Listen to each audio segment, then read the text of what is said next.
Well, good morning. Gosh, we're getting a little bit of a late start this morning. We had a little bit of a technical glitch. Those things happen. Welcome. This is the 2023 kickoff for your job search extravaganza. Today, we're going to talk about supercharging your job search. Tomorrow, we're going to talk about how we're going to take that energy to our resume. The next day, we'll talk about LinkedIn and so forth. Let me just share my screen here. I think we have it here. Oh, there we go. Become a little bit larger. And on that note, let's get started for today. Now, wherever you are in your job search, you have to think about what you have to do to kind of move the needle forward. Wherever your challenges are, they may be similar to the ones I talk about, or you may have slightly different challenges. So absorb the information and think about what is really going to benefit you. This is supercharging your job search. And to remind you, job search is a sales process. So we have to think about that. In case you haven't seen me before, author and career coach, resume and LinkedIn guru as well, I should mention, in case you need your career branding updated.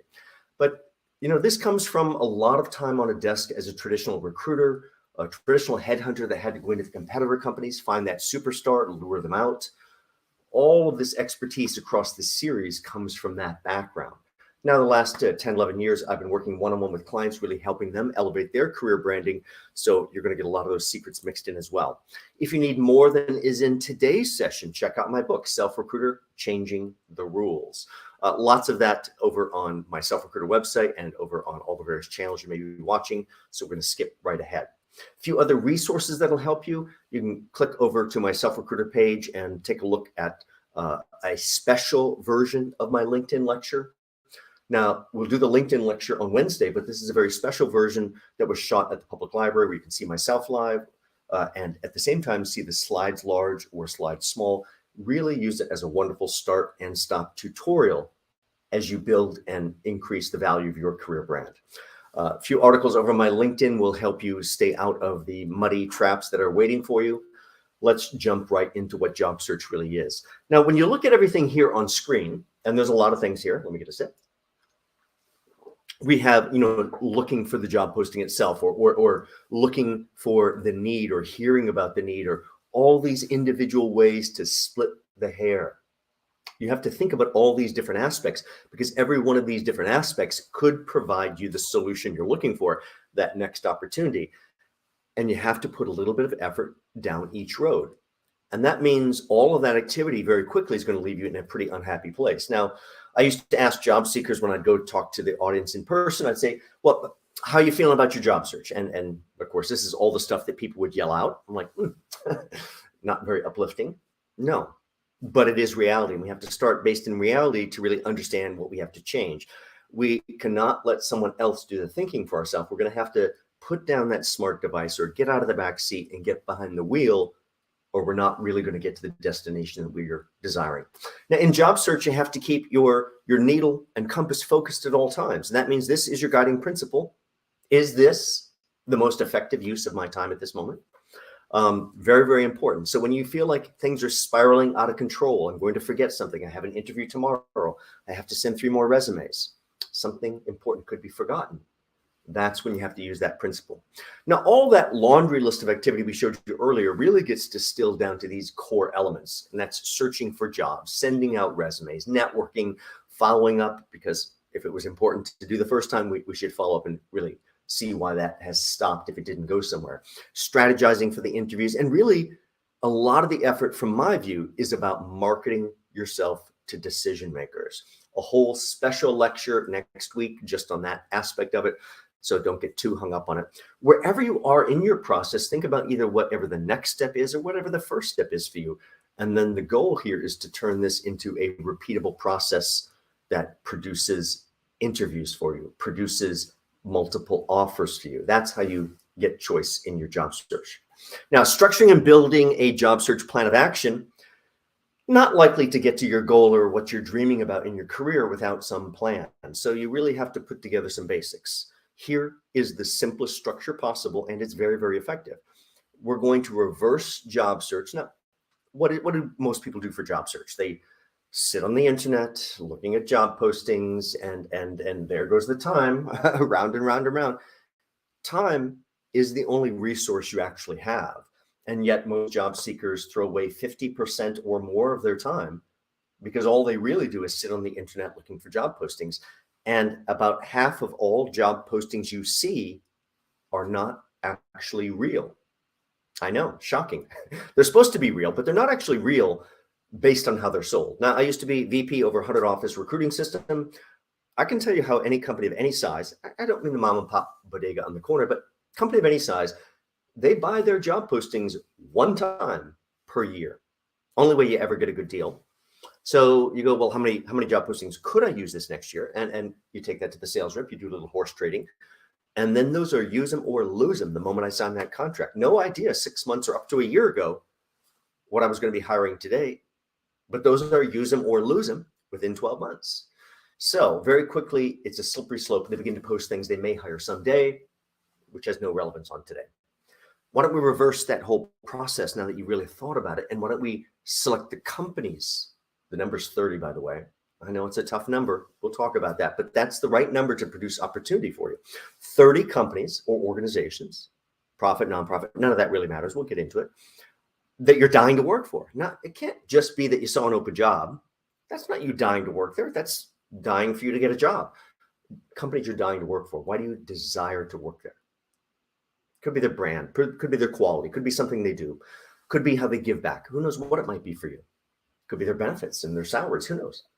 Now we're going to work backward like a detective, a little bit of a Sherlock Holmes. And what we're going to do is to select 25 to 30 individuals. I'm going to either see or imagine where that job is in the org chart. And we're going to show you how to reverse search on LinkedIn today and really understand how to rebuild an organizational chart. And then I see my spot or imagine where it would be. And then I pick people that surround that job, 25 to 30 people, up, down, left, right, into other departments. Absolutely. Every single person I choose would likely interface with this person on a daily or weekly basis. So they're aware of the need. They're aware of your potential fit for it once they see your background. What I'm going to do then is, after I've selected these individuals, I'm going to open their profiles, which triggers a marketing event. We'll get into that coming up here. I'm going to ask them to connect. It's really a second chance to really catch their attention. And then regardless of what that answer is, in fact, I'm not actually going to ever wait for the answer to the ask to connect. I just send it off and then move to the next step, because this is sales process. The next step is to email. Notice it says email. That's by direct email. That is not a direct message. That's an email right into their email box that can't be filtered by somebody else, to 3, 4, or 5 decision makers that all came out of that pool of 25 to 30 people. Now, your job is to reach out to each one as if they're the only person in the world. Dear Jack, dear Jim, dear Jill, because you never know who's going to respond. And book a meeting, book an interview, sell and repeat. This is how you create opportunity for yourself. And this is how you begin to make things happen for yourself. Let me just reconnect my little remote here, because it's a whole lot better if I have my remote connected and I don't have to keep going to push that button. Now, job search is a sales process. We have to think about that. Oh, there it is back, and I love the remote. If it was only that easy, we can't just send the thing and expect that it's just going to happen, because everybody is sitting at home doing the same thing we're doing. We're all hitting that darn button. It does not often say apply. Quite often what it says is submit.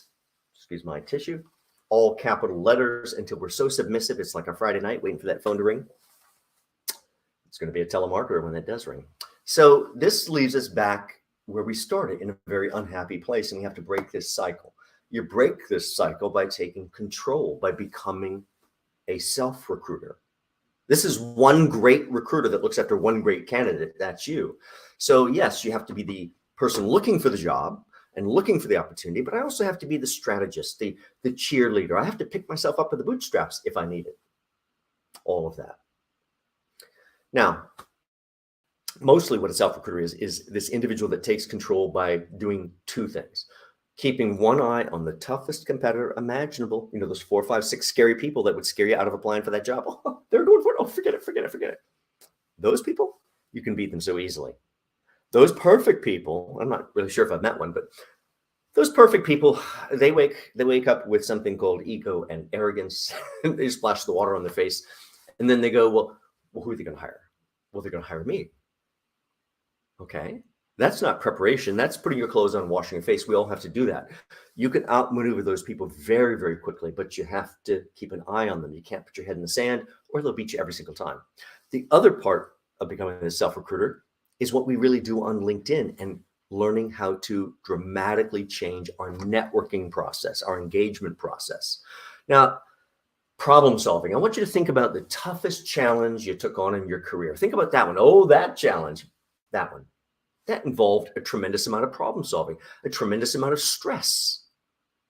You know, your job search involves a tremendous amount of problem solving and tremendous amount of stress. In fact, I would say it's more important in solving that problem and the stress related than it is the work problem. So are you putting in the right effort and focus? Let's detail how you actually create a job search plan of action. And then you'll begin to understand that you have to do a lot more work than just sitting on the internet looking for job postings, which isn't a very good plan at all. So what we're going to do, and we're going to drill down deep and talk about each one of these areas. We're going to select the organization or companies. We're going to devise the steps needed. A little bit of Sherlock Holmes working backwards. That's not possible, is it? But if it was, how do I align the sun, the moon, the stars working backwards to figure out the steps? Then we're going to discover the decision makers. We'll show you how to do that. Not very difficult. Overcome the objections because that's their job, and really get that interview, get that opportunity for us. Now, let's go to the companies themselves. These are 30 companies statistically perfect to hire you. Now, when I would go out and talk to in-person audiences, I would always go, hey, anybody have luck with a recruiter? Anybody? And I could have 60, 70 people in the audience, and 2 or 3 people the hands would go up. I have luck. I'm like, oh, a couple of you, yeah. How about the rest of you? What's going on here? Well, a good recruiter, first off, they can only place really great candidates. Now, they can occasionally place someone that's just good, but for the most part, no one's going to pay them unless it's a superstar candidate. So they use the other candidates to kind of fill in around the superstars, and that's something you have to think about as well. But a good recruiter, if they met you and they said, wow, you in fact are a superstar, I'd love to get out there and market you. First thing a good recruiter does is develop a list of 30 companies, statistically perfect to hire this individual. And then they do not bother to look at those company websites. They do not bother to look at the job boards. They simply pick up the phone, call 30 managers at 30 companies, and voila, 2, 3, or 4 out of the 30, almost every time say, we need a person just like this. You do? Well, tell me what you need. Tell me what's going on. What we don't tell them is the magic trick, the homework, and how we arrived at this lucky spot to get struck by lightning in the very best way possible. By the way, 2, 3, or 4 out of 30 is a very good return. It is worth your investment. Going after the right companies or organizations changes everything versus just going after the random ones that post some job. Now, this is a sales process. We talked about that earlier. So obviously nothing too surprising here. I'm sure you've probably seen this before. It's a sales funnel. So many sales funnels out there. The point here is thinking about in terms of job search and the sales process. So our outreach begins to build the awareness, and that outreach and awareness process begins to distill down to some interest and maybe a little bit of consideration and maybe down to an offer. But it's great in concept to think about this, but what does it mean in actual numbers? So if our goal is to potentially get multiple offers or even a singular offer, then we really have to be going after 10 organizations at the same time. Yes, that is a lot of juggling, but it's very, very possible with just a little mapping out and process and project management. And your goal from going after 10 new organizations simultaneously is to generate 1 brand new interview every single week. By the way, that is a tough goal, to generate a brand new interview every single week. But if you're going after 10 companies diligently, the way I described, 2 or 3 weeks in, you'll hit these numbers. So let's take this a little bit further and think about what we're going to do here. So I think what we need to do is basically pick those companies that you desire. Let's get back to that one first, before we go to the connecting with people. 30 companies may be really tough, but I bet you can come up with probably 10 companies you'd love to work for. Oh, 10 companies. Oh, I'd love to work for this one, that one, the other one. Okay, fantastic. I don't really care what the reason is, as long as it's genuine. If it's genuine, it works. If it's made up, it does not work. So these 10 companies, I bet you can probably find that you like. Then why don't you just take these 10 companies and dump their name in a financial tool? You can use hoovers.com or Yahoo Finance, or there's a million free finance tools out there. And most of them, when you dump the company name in, it'll give you a very nice synopsis of this company that you're looking at, probably better than their own company website. And most of those sites, either on the left or on the right, have their top 3 competitors right there. There they are. Now you can take your 10, turn them into 40, cross out a few duplicates, toss out a couple you don't like, probably come up with this list of 30 pretty quickly, because all the reasons you desire these 10 probably apply to most of the others. That way you can start with a list of 30 companies. Now, part 2 is connect with people.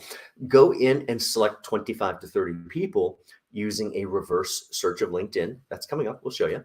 We're going to work ourselves up and down the food chain. Up, up, up. Don't be shy. Up, up, up.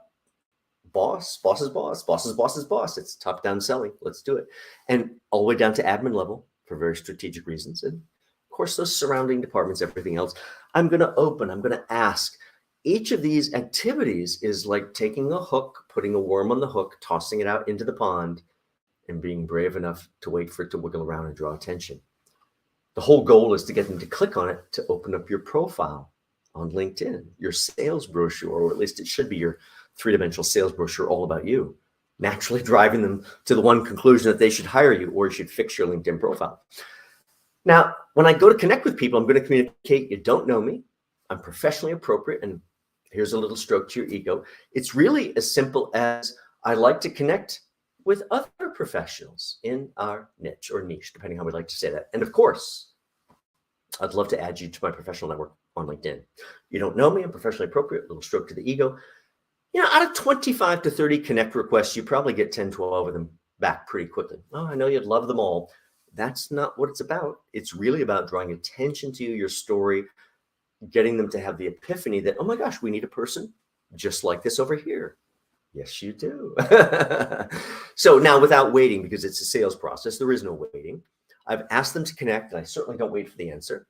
Now I simply look back at the 25 to 30, and I'm going to pick, who do I think the 3, 4, or 5 individuals are that would likely be involved in the conversation to hire a person like myself? That's your gut feeling. Very, very likely, and almost every time, the decision maker is going to be right in that group of 3, 4, 5 people. But even if they're not, it doesn't matter. Every one of those 3, 4, 5 people certainly know the decision maker based on how you've chosen them. All you have to do is impress them, reach out to them, impress them. Now, all of this is equity information you're building in your job search. To build all this equity and not capture it both for now and your future transitions is kind of silly, because all these people are going to stay in your field, or most of them, and they're going to move between companies you may like to move toward. So these forms, by the way, you can download them right on my SelfRecruiter website, right under the tab for my blog. And you can basically, it's called the Job Search Management System. Just do a little search. All these forms are right there and they're free. So the goal here is to begin to have structure for your job search. So you have steps 1, 2, 3, 4, 5. Let's just move right through this. Let me reach out to the individuals. Let me do what the next step is. Each of these things will help you collect this information, which could be very, very useful both on subsequent interviews and subsequent outreaches, whether they're here or after that person moves to a new company. This is a sales process. So to recap, it's straight sales. We're going to choose the organizations, choose the 25 to 30 people, open the profiles, ask them to connect, not wait for the answers, choose the 3, 4, 5 decision makers, go right to booking a meeting, and repeat. Small little changes in your process change everything. Yep, we're going to give you the script and everything here, so don't worry too much about that. Now, we can't get away from the fact that a key factor in hiring today is your ability to be valuable, whether you're on site in office or whether you are remote. And no matter what camp we tend to go, I can speak for New York City and some of the other major cities. About half of the offices are still empty. This is January 2023. So as much as half are drinking the Kool-Aid and back in the office, half are not and are out. So as companies still navigate all of these changes and what's going to be best for their workforce long-term, you have to make sure that you're seen as adaptable. If you've not worked off-site, if you haven't worked remotely, I guess you haven't been working too much the last couple of years, but basically we have to think about talking about what we have done, maybe in slightly different ways that may illustrate some of our ability to be effective at a distance. And that kind of covers that concern. Hopefully that solves a little bit. So let's think about these decision makers, because we, of course, always want to consider the boss. And I'd like us to consider the boss's boss and the boss's boss, not just the decider. This is about influencing all of the people around, because decisions they're really rarely made in isolation. It's really a collective effort, and you have to win as many yes votes as possible from every single person that you interface with. So no matter what our field and no matter who we're trying to get to, even if it's peers or subordinates or others, it's the same kind of process. So whether you're in customer service or sales or accounting or whatever it might be up here, I think you really get the titles that are in your field. It's not that much different than this. And you can very quickly begin to figure out who we really need to go over and capture all of that information and structure that will just help your life get easier. Now, where are some other places to get decision makers from, rather than just what we might do on LinkedIn, which we're going to show you? Well, of course, read your trade publications, whatever your field is, whatever. I hope you're reading what's going on, living and breathing whatever documents are happening for your field. Those are going to mention managers and companies and everything else. And by the way, this is a basic sales technique everyone has used forever, and it works because we all love to be flattered. It all is part of it. So name mentions from all of these can certainly help. By the way, Jack, I saw your article in the Wall Street Journal. Oh, those things are always so good to get. By the way, and then right away they're listening and I'm there. Referrals. Now, referrals tend to come from when you don't get what you want. So say I call to market myself to a company that I think is just perfect, that I'm in love with, but they just hired the last person for their team. Oh, congratulations, Jack. You think I'm happy about that? I'm really not. But they've just hired the last person for their team. What else can I get? What else can I do without interrupting? So congratulate them and then do a little more fact finding. By the way, out of curiosity, what was their background? Oh, so interesting. Now you have more information about what they did hire. So in the future, if you want to sell yourself, you understand why potentially they may be hired that person. Also, it gives you a chance to drop a little seed. Jack, I hope it works out really well, but if they somehow fail to meet what you're really after or your expectations, don't hesitate to reach out to me. I'll remain very interested. Boom. So I planted the seed that they could come back to me if they're unhappy with their purchase or hire. But then also I can go after referrals. This person has what they need. I'm not going to get other things. I may have even done some fact finding to realize their next hire isn't going to be for another 4 or 5 months. That would allow me to reach out in the future. But what I could do is find out from them where I should go. Jack, if you had my background, what am I missing? What would you look at next step? Or where would you look? Oh, I'd look at XYZ company. Why didn't they tell me that before? It's not their job to tell me things. It's my job to make them desire to tell me things that will make my job search easier. And that is building rapport, building discussion, keeping it about them as long as possible before going after what you're after. So referrals can be very, very important. But the majority of the way we're going to find these things is really through LinkedIn and doing a reverse search of LinkedIn. So let's just show you that piece. We're going to go to LinkedIn. It's a unified search box at the top of every single page. So in this example, I'm going to search for Informatica, big database middleware company. Now, as I start to type that, they're going to give you the drop-down menu, and you may be tempted to click on something. Don't click on the drop-down menu. That is a trip down the rabbit hole. Simply type what you'd like, hit enter, and then you're going to get this nice secondary sorting process. Let's as long as I'm here, I'm really looking for people, but as long as I'm here, are there other companies I haven't thought of that maybe if I'm good enough for Informatica, maybe there's other companies. So, where'd they hide it? Oh, they hid it over under the more. There it is, companies. Let me see. What do we get? 34,000 companies. Well, that's a lot of companies. I mean, obviously all of these are Informatica. But once you get down this list, who are all the rest of those? I can tell you. This used to be one of my fields. These are all system integrators further down the list. They either install or resell Informatica software. If I am right to work for Informatica, I'm statistically very right to work for a great number of these organizations. This is another method to develop companies that may be interested in hiring your background. You could literally put every company you've worked for one at a time in there and see what other companies might like to hire you, even if you're scratching your head going, why are they on the list? Must be something about your background they really like. Go market yourself there. But then we have to actually get to people. So then it's about getting over to people and go, okay, well, show me the people. What do we got? 2.5 million. I'm going to be cold in the ground before I get through that list. I'm going to have to put my thinking cap on. I should also mention, I only use the free version of LinkedIn. So this is not about spending money.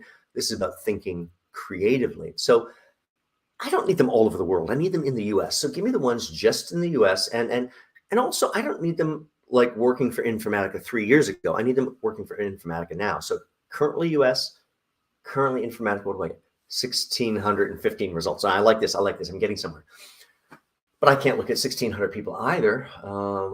Let me go in. Maybe it's a VP. Free version, simple search. Maybe it's a VP that's going to hire me. Really US, really Informatica. What do I get? 75 VPs. A lot of chiefs. Let me think here. Maybe it's a director. I think that's a director. Really Informatica. What do I get? 228 directors. I'm going the wrong way. Oh, sales director. Did we notice what happened? It's problem solving. That's what this is. It's brainstorming and problem solving. It doesn't hand you the solution. It allows you to go find the solution. So if I go back and go, give me a sales director, and now that I'm thinking of it, give it to me right in New York City, even on the free version, and currently working for Informatica. And what do I get? Three people. That's perfect. You know what I'm looking for is 3 to 5 people. Well, really, I'm looking for all 25 to 30 people as I do this, collect them all. But I'm really trying to get down to these 3 to 5 people that I think are decision makers. Now, you got 3. You may be willing to give up here. I got 3. John said 3 to 5. You realize your return is going to be better on your investment of time if you come up with 5. So if you only do 3, 3, 3, but if you do 5 at every organization, it's different. So you know what? Maybe it's not just that. Maybe there's a sales VP also, really New York City, really Informatica, and 2 more. Now I'm up to 5. Perfect. Now I have 5 people that probably include the boss and the boss's boss, maybe even the boss's boss's boss. Who knows? I'm going to open these and ask them to connect. And right away, I get frustrated right away with this send in mail. Oh, you see the nice connect there. I love connect. Send in mail. Let's be clear about what in mail is. It is the literal definition of spam. It is paid email. Please do not send spam to people, or I'm sorry, paid email to people. My inbox on LinkedIn is filled with well over 1,000 unopened messages, clogging up the entire system. It's an endless spam, and a few good messages get lost in there. So I want to connect with them. What do I do for Nick here? I could load Nick's profile, and they're still frustrating me again. But if I click the ... you realize they just hit the connect button. I'll just hide it over here. They'll never find it over here. It's right there.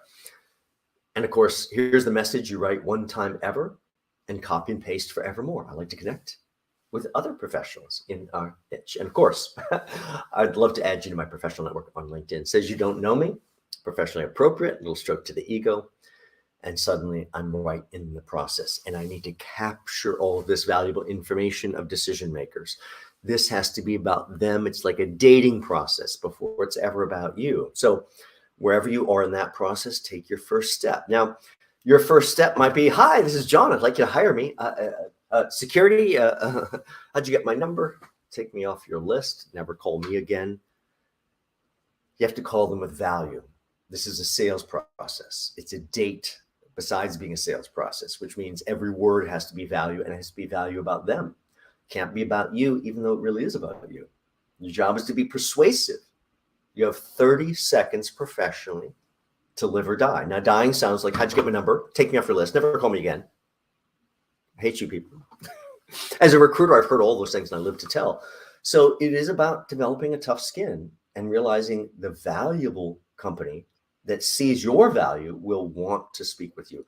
Break through and get to that manager that is dying to help you and needs your expertise. Now, these forms are all part of the job search management system. You can download it for free as well. We're on the advice tab over my SelfRecruiter website. So let's just, I'm going to make this a little bit larger here for a minute. Let me go small. Oh, I can go right up top. Look at this.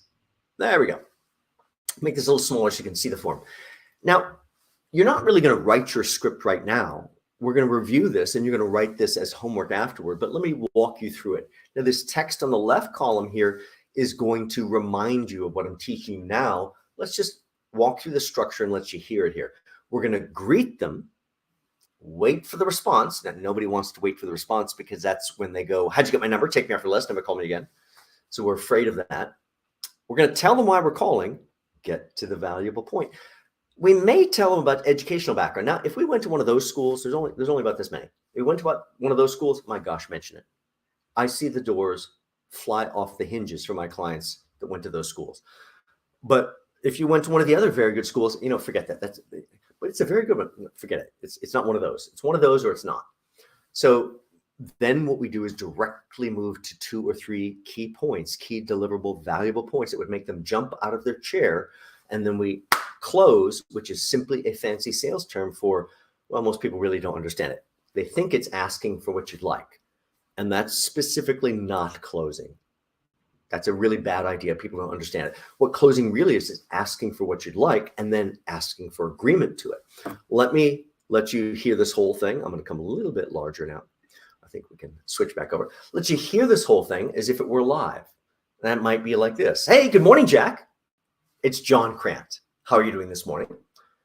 Pause. Now they're going to give me 1 of 3 responses. One might be, I'm fine, John. How can I help you? Love that response. or it could be like Pavlov training the dogs, like you bring the food out to the dog and the dog salivates, and you keep bringing the food out and the dog salivates. Eventually start ringing a bell when you bring the food out, the dog salivates, and eventually you just start coming out and ringing the bell with no food and the dog still salivates. So you might get an answer like, I'm fine, John. How can I help you? I'll take it. You gave it to me. I'm going to continue and ignore your lack of enthusiasm. Or you might get, I'm terrible. I think you'll understand how to handle the nice ones. Let's go back and handle the terrible. Hey, good morning, Jack. It's John Crant. I hope you're doing well this morning. Well, I'm terrible. Well, Jack, let's see if we can change that. Pause. First off, notice there is no change in my tempo.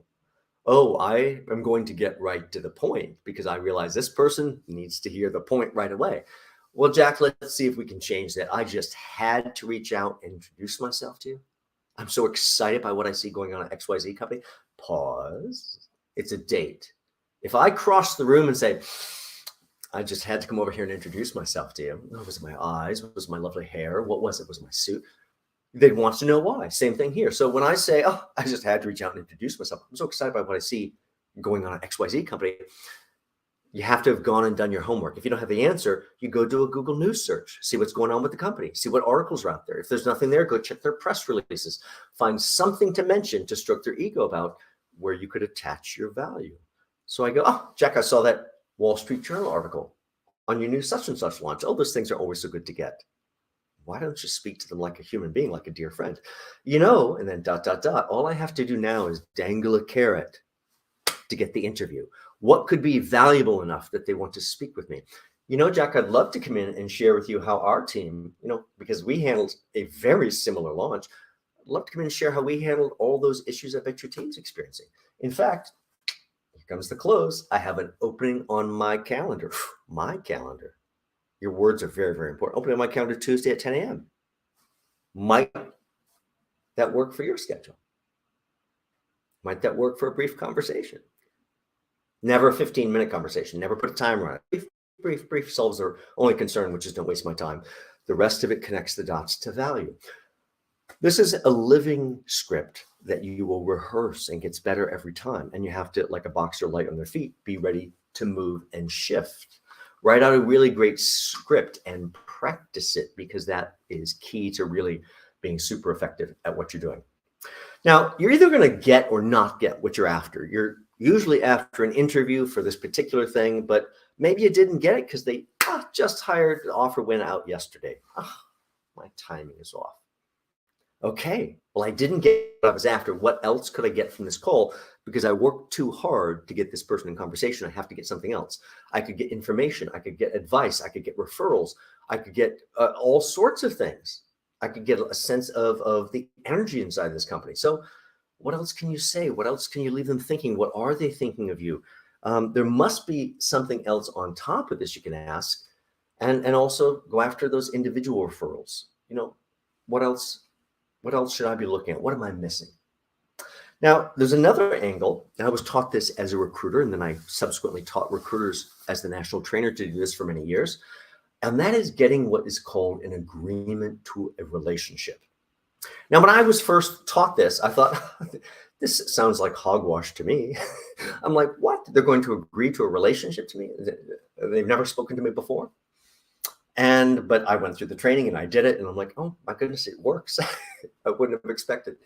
So this takes the right point in conversation where you've built the trust and rapport. You either got or didn't get what you'd like, and now you're about to segue and move on. And it's as simple as, hey, can I call you back and bother you with questions? No. So we have to think about how we change that and how we gain their interest. It may be as simple as, Jack, from time to time, I'll run into something, some interesting situation as I'm out there speaking with others in the industry. It'd be helpful, or might be helpful, to run a scenario by you. Would it be okay if I gave you a call for your opinion or advice if something interesting were to come up in discussions? I have never had someone say no. Now, it may seem a lot of labor to go through all this, but when you realize and analyze it, it's like only from time to time, not going to bother you. Speaking with others in the industry, like whom? Like the other industry managers. This industry manager lives in a bubble. This is their access point to other things. They want this. This person could be someone that becomes a mentor to you. You just never know. Or you may never call them back, because most of the folks that I made an agreement with as a recruiter, I certainly didn't call back. This is part of the sales process, but some of them I did. And so you warm up your audience for return calls as well. Very, very important. Above all, you can't burn out your assets. So we're really not going to make anybody our best friend unless they naturally become our best friend and help us. But it is about continually, sowing those seeds of trust, building that relationship, and moving the needle forward. Jack, I know with someone with your background, maybe this is a last ditch effort as we're wrapping up the phone call. I know, Jack, with someone with your background and of course, position within the industry, you must hear things. Who do you know that's hiring right now? I'd look at XYZ. Again, like I said earlier, not their job to tell me things. It's my job to make them want to tell me things, to help me. Nudge, nudge, nudge. This is all part of supercharging your job search, because you're going to get or not get your primary goal. You have to go after the secondary goals. Recap and think about the basic search steps, which are very, very simple. The rest comes from doing it over and over and over again. Now, with the script itself, let's just give you a few more comments, and then I'll show you the system to kind of track and manage everything.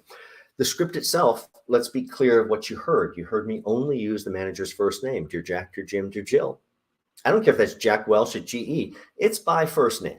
Now, maybe Jack Welch won't like that, but it doesn't really matter. It's by first name as an equal.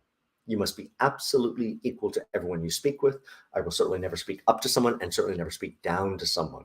Equal, equal, equal. The rest is engagement, and get them to open up the door for you. Now, let's go to the system itself, because unless you have something to control this, all of this activity that you have to do is going to spiral out of control very, very quickly. So at the end of every day and at the end of every Friday, you have to sit down and do your goal review. All these forms are all free over on SelfRecruiter.com. Just go into the advice tab, job search management system. You can download the whole thing. So here, I'm going to take you through just a couple forms as we begin to wrap up today's session in the next few minutes. And this first one is really the goal setting. The bottom of the form is where you need to set your goals. Let me just give you some ideas, but you have to set your individual goals yourself. Number of companies you're going to contact, that's each week. And by the way, those are brand new companies you've never contacted before. So if you contacted the 3 hottest companies in your industry last week, but you're contacting them again this week, they don't get counted again this week. They only get counted last week. Brand new companies, because you have to have fresh energy, fresh blood into your job search at all times. Number of emails. These are outbound to managers or HR, but HR, let me put a caveat there. The ones to HR only count if you're an HR professional looking to be hired by the decision maker, and HR is your decision maker. For the rest of us, your decision maker is not in HR. In fact, I would remind you that that person's mission in life is to rule you out. What you need to do is to make sure you get yourself to the decision maker for a even 30, 60, 90-second conversation. They'll know exactly why you're right for that job, the way the HR person wouldn't know. So these are outbound, right to decision makers. Calls, if we're brave enough to pick up the phone and call, we'll talk a little bit more about calling. Yes, calls to managers. You notice they're in bold. Calls to HR, not in bold, not in bold. Number of meaningful conversations. Boy, we could kid ourselves about this one. Even if you're at the top of your game, that's probably about 6 per week would be really a phenomenal number. What's a meaningful conversation? I mean, they may have shut me down and told me they didn't even like me, but I extracted a referral, extracted information that helped me on the next step. You have to extract something valuable from that conversation to be a meaningful conversation. Those are sharpening your skills and your tools to move forward. Now, the top of the form, you sit down every day and then every end of every week, and you have to have a moment of honesty. Now, in my book, I talk about only really needing to be honest with one individual to be successful, and that's yourself. So if you've got a goose egg, put a goose egg in here. Fudging the numbers is not going to help you. So track this for 8 weeks, and maybe you get a lot of zeros at first, and then a 1, and then a 2, and suddenly over the course of 8 weeks, you're going to see a big difference in change. The rest of the forms, we're not going to go into all of them, just a couple of them. You have job search opportunities forms, networking strategy, resumes you send out, interviewing strategy, calling strategy. All of that has to develop. So wherever you are in your process, each of those forms will help your skills in every area stretch and be better. Your job search is active. Your job search requires your participation, and it requires a lot more than clicking send on a website. Wherever you are in your process, take your first step and understand how to move everything forward. This is supercharging your job search. Now, tomorrow, we are going to be back here with our resume renovation lecture. Promise to be on time because a technical glitch has been worked out. So we'll see you, of course, there. Wednesday, we're going to be doing our building your professional network with LinkedIn and how to use it for your job search. This is really all about how to build your career brand by putting together a 3-dimensional sales brochure as a LinkedIn profile. Very, very important. Next day on Thursday, we're going to do career evolution. That is all about once you have your LinkedIn, how do I put together a marketing campaign to supercharge my LinkedIn profile? And of course, we're going to end out the week with our interview intervention lecture. And of course, you see those couple juicy lectures for next week, paradigm shift in job search. And also, we're going to do a charting your career transition. And 1st of February, we're going to be doing the Ask SelfRecruiter job search piece. So if you have questions over the whole series that come up, for that last one, you can tune into the Ask SelfRecruiter session. That's Wednesday the 1st. All of these will be at 11 a.m. Now, if you need help with your resume, with your LinkedIn profile, with your career branding, with your interview strategy, all my services are over on the SelfRecruiter website, right under the Services tab. And if you need to know which package is right for you, if you need to talk before knowing which one, just send me a quick email. We'll set up a time to talk. Otherwise, join me tomorrow, 11 a.m. And don't forget to, whether you're joining me on Facebook or LinkedIn Live or YouTube, wherever you may be seeing this, please do like, comment, share with your friends, subscribe, all that kind of fun stuff. And we'll see you tomorrow at 11. Take care.